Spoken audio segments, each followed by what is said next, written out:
ያስቆጠረው ዘመቻ አርበኛ አደማሊ ዛሬም በታላቅ ድል ወደፊት እየገሰገሰ ይገኛል። መካነ ሰላምንና የተንታ ወረዳ መቀመጫ የሆነችውን ከተማ ጨምሮ በርካታ ከተሞችን በቁጥጥር ስር እያዋሉ ይገኛሉ። የኮሪደር ልማት ፕሮጀክት የንግድ ስራን የማይቻል እያደረጉት መሆኑን የአሜሪካ መንግስት ሪፖርት ገለጸ። 5 ተቃዋሚ ፓርቲዎች በጋራ ባወጡት መግለጫ የመንግስትን ሽብር ጠንሳሽነት አውግዘው መንግስታዊ ሽብር በአዲሱ ዓመት ሊገታ ይገባል ሲሉም ተደምጠዋል። መንግስት ጠንካራ ካልሆነ ሀገር አይኖርም ሲሉ ኢብራሂም ትራኦሬ ተናገሩ። ከመጨረሻው ድረስ አብራችሁ ስትቆዩ እነዚህና ሌሎች ያልተሰሙ መረጃዎችን በዝርዝር እናስደምጣችኋለን። የሚዲያችን ተራሽነት እንዲበዛ ቪዲዮ ላይክ፣ ቻናሉ ሰብስክራይብ እና ሼር እንዲሁም ኮሜንት መስጫ ሳጥን ድል ለአማራ ፋኖ የሚል አስተያየት እያስቀመጣችሁ አብራችሁን ሆኖ ነሆ ወደ መረጃችን ገባን። 7ኛ ቀኑን ያስቆጠረው ዘመቻ አርበኛ አደማሊ ዛሬም በታላቅ ድል ወደፊት እየገሰገሰ ይገኛል። መካነ ሰላምንና የተንታ ወረዳ መቀመጫ የሆነችውን ከተማ ጨምሮ በርካታ ከተሞችን በቁጥጥር ስር እያዋሉ ይገኛሉ። በዚህ ዘመቻ ከፍተኛ ኪሳራ የደረሰበት የብልጽግናው አገዛዝ የአየር ኃይሉን ለመጠቀም አቅዶ እየተንቀሳቀሰ ቢሆንም መሰረተ ልማት ከመውደም መስጊድና ቤተክርስቲያን ከማፍረስ ንጹሃንን ከመረሸን የተለየ ኦፕሬሽን መስራት አልቻለምና የተጋረጠበትን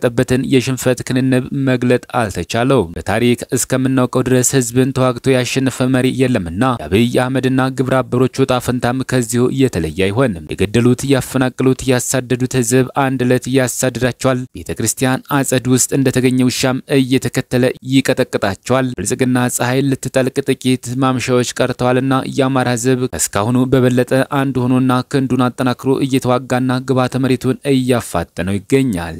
ይህንኑ ቅዱስ ዓላማ ከግብ ለማድረስ የምስራቅ አማራ ፋኖ የጀመረው ዘመቻ አርበኛ አደማሊ 7ኛ ቀኑን ያስቆጠረ ሲሆን በየለቱ እጅን ባፍ የሚያስጭን ህዝባዊ ድልን እየተቀዳጀ ከዛሬ ደርሷል። ታዲያ ዛሬም አፍባ ምስራቅ አማራ ቀጠና ሚኒሊክ እዝ ንጉስ ሚካኤል ኮር በምዕራብ ወሎ ግንባር አመርቂ ድል አስመዝግቧል። ለተከታታይ 4 ቀናት በተደረገው ትንቅንቅ መካነ ሰላም ቀጠና ውስጥ በሰራው ኦፕሬሽን ቁልፍ ያገዛዙ ኃይል አመራሮች የተደመሰሱ ሲሆን በዛሬው ዕለት ማለትም መስከረም 20 ቀን 2018 ዓ.ም በማለዳው የመቅደላ አምባ ዩኒቨርሲቲ ካምፓስ አጥር ስር ወንዝ ዳር የአንድ ከፍተኛ የብልጽግና አመራር አስከሬን ተገኝቷል። በዘመቻ አርበኛ አደማሊ ስም የተከፈተው ኦፕሬሽን የአድማ ብተና 23ኛ ክፍለ ጦር ዘመቻ መሪን ጨምሮ የቦረና ወረዳ ሚሊሻ ጽፈት ቤት አቶ ሻምበል ኃይሉ፣ መካነ ሰላም ከተማ አስተዳደር ሚሊሻ ጽፈት ቤት ኃላፊ አቶ ሰይድ አብዬ፣ ሚሊሻዎች መቶ መሪ አቶ አረጋው ክብረት እንዲሁም ከነዚህ ጋር በድምሩ ከ75 በላይ ያገዛዙ ኃይል ተደምስሷል። ይህንን የፋኖ ምት መቋቋም ያልቻለው አገዛዙ ከቄለም ወለጋ፣ ከቦንጋም፣ ከሸዋም፣ ከአዋሽ አርባም፣ ከደብረ ዘይት ቢሉ፣ ከድሬዳዋ አየር ኃይል ጨምሮ ወደ አማራ ክልል ከፍተኛ ቁጥር ያለው ሰራዊት ያስገባ ቢሆንም ድልም ከሱ ጋር አይደለችምና የገባው ሁሉ የጥይት ራት ሆኖ በገባበት ቀጠና ሁሉ ተደምስሷል። የሰሜን ምስራቅ እዝ 801ኛ ኮር 45ኛ ክፍለ ጦር አንድ ሬጅመንት ሰራዊት ጁኒየር ትምህርት ቤት ካምፕ አድርጎ ተቀምጦ የነበረ ሲሆን ኮሩ ሰራዊት ወደ ከተማይቱ መጠጋቱን ተከትሎ ቀድሞ ሲፈረጥጥ ያብይ አማሮች የተሰበሰቡበት የአድማ ብተና ኃይልና መንገድ መሪዎች የሆኑት ፖሊሶችና ሚኒሻዎችን ፋኖ የጥይት ሰዓት የዳረጓቸው ሲሆን የአድማ ብተና ኃይል 23ኛ ክፍለ ጦር በርካታ ኃይል በዚሁ ኦፕሬሽን ተደምስሷል። ተጨማሪ የሚሊሻ ጽፈት ቤት መረጃ ደህንነት ስራዎችን ሲያከናውን የነበረው ሚሊሻዎች ጠርናፊ የነበረው አቶ ሞገስ አብዬ በውጊያው መሃል በኢንጂነር ደሳለኝ አሰፋ ክፍለ ጦር የታሰው አስረስ ብርጌድ ተማርኳል። በሌላ በኩል የንጉስ ሚካኤል አሊ ኮር ኢንጂነር ደሳለኝ አሰፋ ክፍለ ጦር ጥላውን ፈንታው ብርጌድ በበኩሉ ታከለ ይፍሩ የሚባለውን ቀንደኛ ሚሊሻና ሰላይ ከተደበቀበት ቤት በመግባት ከነሙሉ ተጥቆ በቁጥጥር ስር አውሎታል። ጥላውን ፈንታው ብርጌድ የአድማ ብተናና ካቦ ባደረገው ትንቅንቅ ካምፑን ሙሉ በሙሉ ተቆጣጥሮ ተተኳሽ ኢናርጋ የሚባል 2 ዘመናዊ መሳሪያ፣ ያስለቃሽ ጭስ መተኮሻ መሳሪያ፣ ሕክምና ቁሳቁሶች፣ ሬሽንና ሌሎች ያገዛዙ ንብረቶችን በመረከብ የብርሃኑን ጁላ ሰራዊት ባዶ እጁን አስቀርቶታል። አፍባሃ ምስራቅ አማራ ቀጠና ሚኒሊክ እዝ ምዕራብ አማራ ቀጠና ቴዎድሮስ እዝ በተቀናጀ ኃይል በወሰዱት እርምጃ መስከረም 17 ቀን የመካነ ሰላም ከተማ ሙሉ ለሙሉ የተቆጣጠረ ሲሆን መስከረም 18 ቀን የወግዲ መብረቅ ክፍለ ጦር አንድ ሻለቃ ኃይል ማረፊያ በተባለ ቦታ 20 ወታደሮችን መደምሰሳቸውን መዘገባችን ይታወሳል። በዚሁ በመካነ ሰላም ግንባር በትናንትናው ዕለት መስከረም 19 ቀን 2018 ዓ.ም ሌላ ድል የተመዘገበ ሲሆን የኢንጂነር ደሳለኝ አሰፋ ክፍለ ጦር አካል የሆነው ጌታሰው አስረስ ብርጌድ በተለምዶ ሰኞ ገበያ በተባለ ስፍራ አንድ ቲም የሚሆኑ የ45ኛ ክፍለ ጦር ወታደሮችን ወደ መቃብር ሸኝቷል። በየቀጠናው የሽፍረት ካባ እየለበሰ ከባህር ዳር እስከ በአዲስ አበባ እየታመሰ ያለው የብልጽግናው አገዛዝ ባሰማራቸው ህሊና ቢስ ሰራዊቱ ንጹሃን ሞርተር አስወንጭፎ የግፍ የፈጸመ ሲሆን ተዋ በሚባል ቀበሌ ውስጥ መኖሪያ ቤት ተቃጥሎ አንድ እናት የሰዋች ሲሆን በቃጠሎ ቤቱ ውስጥ የነበሩ ሌሎች የቤተሰብ አባላት ላይም ጉዳት መድረሱን የመረጃ ምንጮቻችን ገልጸዋል። በዚህ የተቀናጀ የፋኖ ውጊያ የአድማ ብተናና 23ኛ ክፍለ ጦር በርካታ የተደመሰሰ ሲሆን የመካነ ሰላም ከተማ አስተዳደር ሚኒሻ ጽፈት ቤት አመራር የሆነው አቶ ሰይድ አብየን ጨምሮ ሌሎች ባንዳዎች እስከ ወዲያኛው የተሸኙ ሲሆን በድምሩ ከ45 ያላነሰ ገዛዙ ኃይል የተደመሰሰ መሆኑን ሲታወቅ በርካቶች የብርሃኑ ወታደሮች ቆስለኛ ሆነዋል ተብሏል። መካነ ሰላም ከተማ ውስጥ የሚገኘው የቦረና ማረሚያ ቤትን በመክበብ ፋኖ ባደረገው ትንቅንቅ በርካታ እስረኞችን ማስለቀቅም ተችሏል። በዚሁ በመካነ ሰላም ግንባር ከትናንት በስቲያ የኢንጂነር ደሳለኝ አሰፋ ክፍለ ጦር ጥላውን ፈንታው ብርጌድ ኮሎኔል ሀብታሙ አሰፋን ጨምሮ ሌሎች ባንዳዎችን መማረኩም የሚታወስ ነው። በሌላ መረጃ የኮሪደር ልማት ፕሮጀክት የንግድ ስራን የማይቻል እያደረጉት መሆኑን የአሜሪካ መንግስት ሪፖርት ገለጸ። በአዲስ አበባ ተጀምሮ ቢያንስ በ40 የሀገሪቱ ከተሞች በመካሄድ ላይ የሚገኙት የኮሪደር ልማት ፕሮጀክት የንግድ ስራን የማይቻል እያደረጉት መሆኑን የአሜሪካ መንግስት ዓመታዊ የኢንቨስትመንት ሁኔታ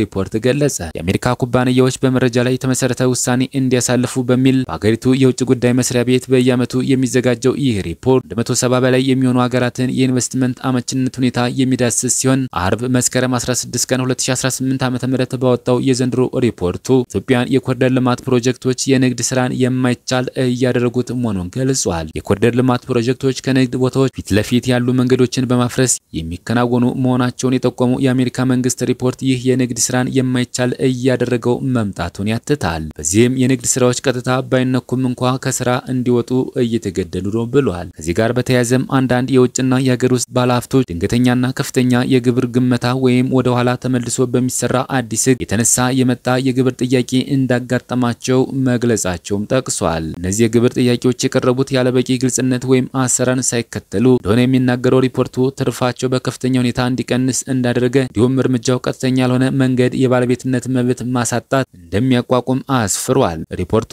ስለ ሙስና በሚያብራራበት ክፍሉ ላይም የኮሪደር ልማት ፕሮጀክቶች ላከናወኑ ኩባንያዎች ኮንትራት የተሰጠበት መንገድ ተቀሰ ሲሆን ከህግ በተቃረነ መልኩ የኮሪደር ልማት ፕሮጀክት የግንባታ ኮንትራቶች ለጨረታ አልቀረቡም፣ ይልቁንም ከመንግስት ባለስልጣናት ጋር ግንኙነት ላላቸው ኩባንያዎች ተሰጥተዋልም ብሏል። የአሜሪካ መንግስት ሪፖርት እንደሚያስረዳው ከኮሪደር ልማት በተጨማሪ ግጭቶችም የንብረት መብት ጥሰት አስከትለዋልም ብሏል። በተለይም በአማራና ኦሮሚያ ክልሎች ያሉ ግጭቶች ምግባር የጎደላቸው ባለስልጣናት ወይም የታጣቂ ቡድን አባላት በተደጋጋሚ ንብረቶችን እንዲነጥቁ ምክንያት መሆናቸውን የገለጸ ሲሆን በሁለቱ ክልሎች የሚገኙ የቱሪስት ሎጂ ባለቤቶች ንብረቶቻቸው ያለምንም ካሳ በኢትዮጵያ መከላከያ ሰራዊት አባላት ማረፊያነት ተይዘው እንደነበር መናገራቸውንም አክሏል። ሪፖርቱ በተግዳሮትነት የሚጠቅሰው ሌላኛው ጉዳይ ተመልሶ እየሰፋ የሚገኘውን የባንክና የትይዩ ገበያ ብላክ ማርኬት የውጭ ምንዛሬ ተመን ልዩነት መሆኑን ጠቅሶ ዋናነት የኮሪደር ልማቱ በንግዱ ዘርፍ ትልቅ ጥላሸት እንዳሳረፈ ጠቁሟል። በሌላ ዜና 5 ተቃዋሚ ፓርቲዎች በጋራ በወጡት መግለጫ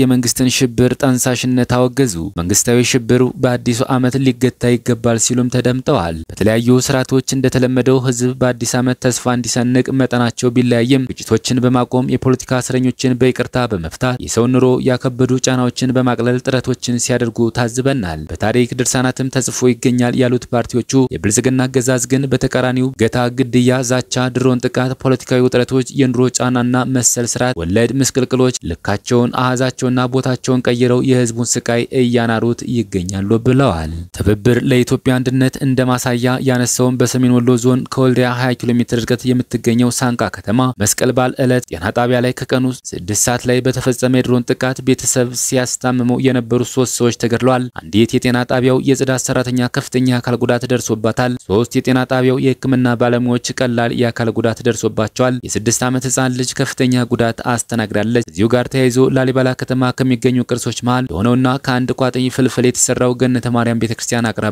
ተፈጸመው የድሮን ጥቃትና በቡታጅራ ከተማ በተነሳ ህዝባዊ አመጽ በዘፈቀዳዊ የተኩስ ህይወታቸውን ያለፉና የተጎዱ ሰዎች መኖራቸውን አንስተዋል። ትብብር ለኢትዮጵያ አንድነት እንዲህ ያለውን ዘፈቀዳዊ ስርዓት ወለድ መንግስታዊ ሽብር በጽኑ ያወግዛል። ለሞቱትም ልባዊ ሐዘኑን ይገልጻል። በቅንጅታችን ደጋግመን እንዳልነው ጦርነቶች በተኩስ አቁምና በድርድር እንዲቋጩ፣ ህዝቡም የሰላም አየር እንዲተነፍስ፣ ወንድም ወንድሙን የሚገድልበት የደም ቁማር በአስቸኳይ እንዲቆም ሁሉም ተፋላሚ ወገኖች ህዝብን በማስቀደም ኃላፊነታቸውን እንዲወጡ እናሳስባለን በማለት ግዛዙን ደም አፋሳሽ ጦርነት አውግዘዋል። በመጨረሻም መንግስት ጠንካራ ካልሆነ ሀገር አይኖርም ሲሉ ኢብራሂም ትራኦሬ ተናገሩ። በምዕራብ አፍሪካ የምትገኘው ቡርኪና ፋሶን የሚመሯት አብዮተኛው ባለራዩ በእድሜ ትንሹ በርዕዮተ ዓለም የአፍሪካውያን ቀልብ የሳበ ምዕራባውያንን የማረከ ብቻ ሳይሆን ያንቀጠቀጠ ሀገሩን ከፈረንሳይ ቅኝ ግዛት ነፃ ያወጣና የሀገሩን ሁለንተናዊ እድገት ተአምራዊ በሆነ መንገድ ወደ ከፍታ ያወጣው ጀግናው መሪ ኢብራሂም ትራኦሬ የስልጣን ዘመናቸውን 3ኛ ዓመት አስመልክቶ ትናንት እሁድ በሰጡት ቃለ ምልልስ መንግስት ጠንካራ ካልሆነ ሀገር አይኖርም በማለት ተናግረዋል። ቡርኪና ፋሶ በስትራቴጂካዊ ዘርፎች ቁጥጥሯን እያጠናከረች መሆኑን ፕሬዝዳንት ኢብራሂም ትራኦሬ የተናገሩ ሲሆን ክለውም ቡርኪና ፋሶ እንደ ማዕድን ግብርናና ወሳኝ የህዝብ አገልግሎት ዘርፎችን መልሳ እየተቆጣጠረች ነው። በተለይም ትርፉ ህዝቡን መጥቀሙንና ለማረጋገጥ ቡርኪና ፋሶ ሁለት ማዕድናትን $164,000 ገዝታለችም ብለዋል። ፕሬዝዳንቱ በግብርና የግሉ ዘርፍ መንቀሳቀስ ባለመቻሉ መንግስት የምግብ ጥገኝነትን ለመቀነስ እንደ ሩዝ ምርት ባሉ ዘርፎች ላይ ኢንቨስት ያደርጋል። እንዲሁም ቀደም ሲል ወደ ግል ተዘዋውሮ የነበረው የተሽከርካሪ ቴክኒካል ምርመራ ወደ መንግስት ይመለሳል በማለት በቃለ መጠይቃቸው ላይ ገልጸዋል። መጨረሻም መንግስት ጠንካራ ካልሆነ ሀገር አይኖርም ሲሉም ተናግረዋል። ክቡራትና ክቡራን የቻናላችን ቤተሰቦች ለሰዓቱ ያዘጋጅናቸው መረጃዎች እነዚህን መስሉ ነበር። በሌላ የመረጃ ሰዓታችን እስክንገናኝ ድረስ የዩቲዩብ ቻናላችን ሰብስክራይብ፣ ሼር እንደዚሁም ላይክ እያደረጋችሁ ጠብቁን። ቸር ያገናኘን። መልካም ቆይታ